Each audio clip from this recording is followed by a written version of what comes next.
हिंदी आदिकालीन साहित्य में आज हम पढ़ेंगे विद्यापति के बारे में।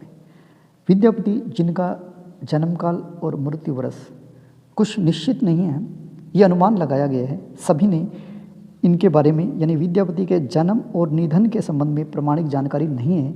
इनके आश्रयदाताओं के राज्यकाल के अनुसंधान के आधार पर इनके जन्म और मृत्यु वर्ष का अनुमान लगाया गया है। कुछ मानते हैं कि इनका जन्म 1352 में हुआ, कुछ मानते हैं कि 1380 में बिहार के मधुबनी जिले में हुआ। आप इतना याद रखिए, 1352 और 1380। वैसे विद्यापति हैं जो मिथिला के राजा थे, राजा शिव सिंह, जो तिरहुत यानी मिथिला के राजा थे शिव सिंह, उसके दरबारी कवि थे।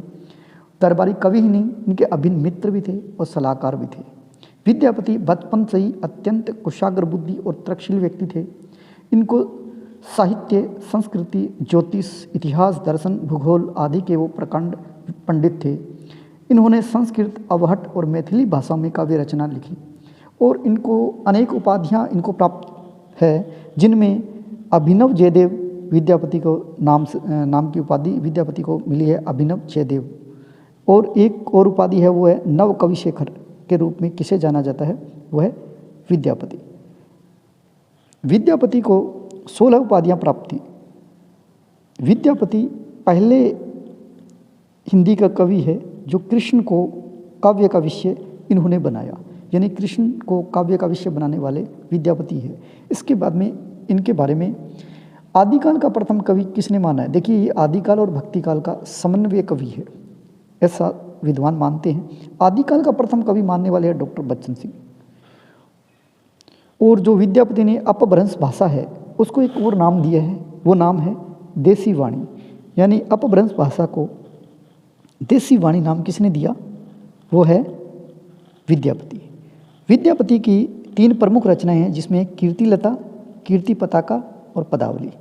कीर्तिलता में कीर्ति सिंह का वर्णन है, कीर्ति सिंह का वर्णन है। उसके बाद में कीर्ति पताका में शिव सिंह का वर्णन है, एक राजा है जो तिरहुत के राजा है शिव सिंह, उसका वर्णन है। उसके बाद में पदावली में गीतों में भक्ति और श्रृंगार की गूंज है, यानी पदावली है जो उनकी प्रमुख रचना है और इनके यश का आधार भी पदावली ही है। इसके बाद में देखिए, इन्होंने राधा और कृष्ण के प्रेम के माध्यम को लौकिक प्रेम के विभिन्न रूपों का चित्रण इन्होंने किया है। ये विद्यापति कवि है, भक्त कवि है और श्रृंगारी कवि है, ऐसा अलग अलग विद्वानों ने ऐसा माना है। इस संबंध में आचार्य रामचंद्र शुक्ल का कथन है, आध्यात्मिक रंग के चश्मे आजकल सस्ते हो गए, उन्हें चढ़ाकर जैसे कुछ लोगों ने गीत गोविंद के पदों को भी आध्यात्मिक संकेत बताए, वैसे ही विद्यापति के इन पदों को भी, ऐसा मानते हैं आचार्य रामचंद्र शुक्ल।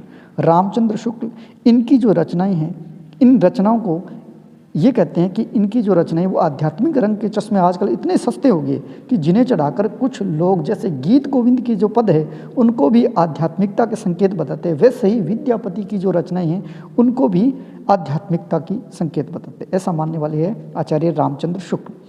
वैसे देखिए, ये श्रृंगारी कवि है और कुछ मानते हैं कि ये भक्त कवि है। श्रृंगारी कवि मानने वाले हैं देखिए, इनमें नाम है रामचंद्र शुक्ल, रामकुमार वर्मा, रामवृक्ष बेनीपुरी, हरप्रसाद शास्त्री और सुभद्रा झा।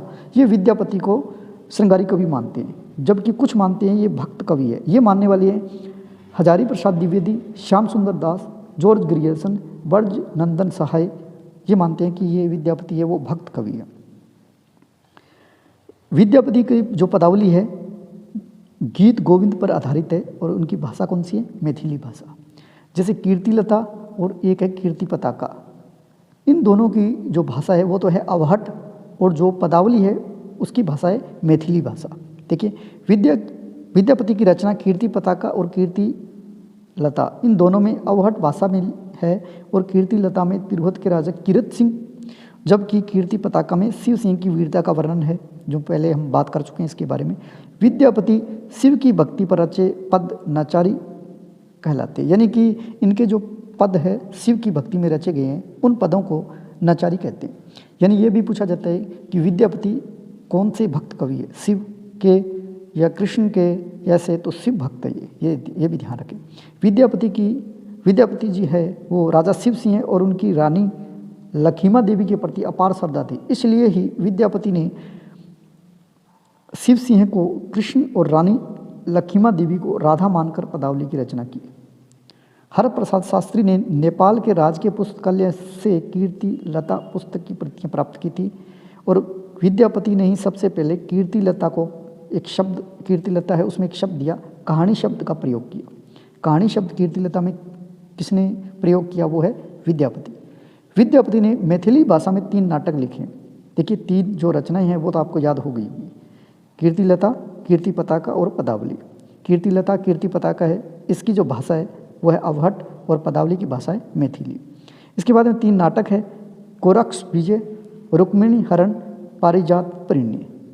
विद्यापति के पद इतने प्रसिद्ध थे कि एक व्यक्ति है, उनका नाम है चैतन्य महाप्रभु, जो विद्यापति के पद गाते गाते बेहोश होकर गिर जाते थे। चैतन्य संप्रदाय में विद्यापति की पदावली धार्मिक ग्रंथ के रूप में पूजनीय है। देखिए, यानी इनके जो पद है विद्यापति के, कृष्ण भक्ति के पद जो लिखे गए हैं, इनको चैतन्य महाप्रभु गाते गाते बेहोश हो जाते थे। हजारी प्रसाद द्विवेदी जी ने विद्यापति की अवहट में रचित कृति कौन सी? कीर्ति लता को भृंगी भृंगी संवाद कहकर पुकारा है। देखिए, हजारी प्रसाद द्विवेदी जी ने कीर्ति लता को क्या कहा है? भृंगी भृंगी संवाद। और सुख सुखी संवाद कहा है पृथ्वीराज रासो को। इनकी प्रसिद्ध पंक्तियां हैं, माधव हम परिणाम निराशा, पुरुष कहानी हूँ कहा ज्यों पताए पुनु, कीर्ति लता से लिया गया। जय जय शंकर, जय तिरुपरारी, जय अदपुरुष, जयति अदनहारी। ये जो रचनाएं हैं, ये प्रमुख पंक्तियां हैं वो विद्यापति की है। अगर ये जो वीडियो है आपको अच्छा लगा तो हमारा वीडियो लाइक कीजिए, शेयर कीजिए और कमेंट कीजिए। जय हिंद, जय भारत।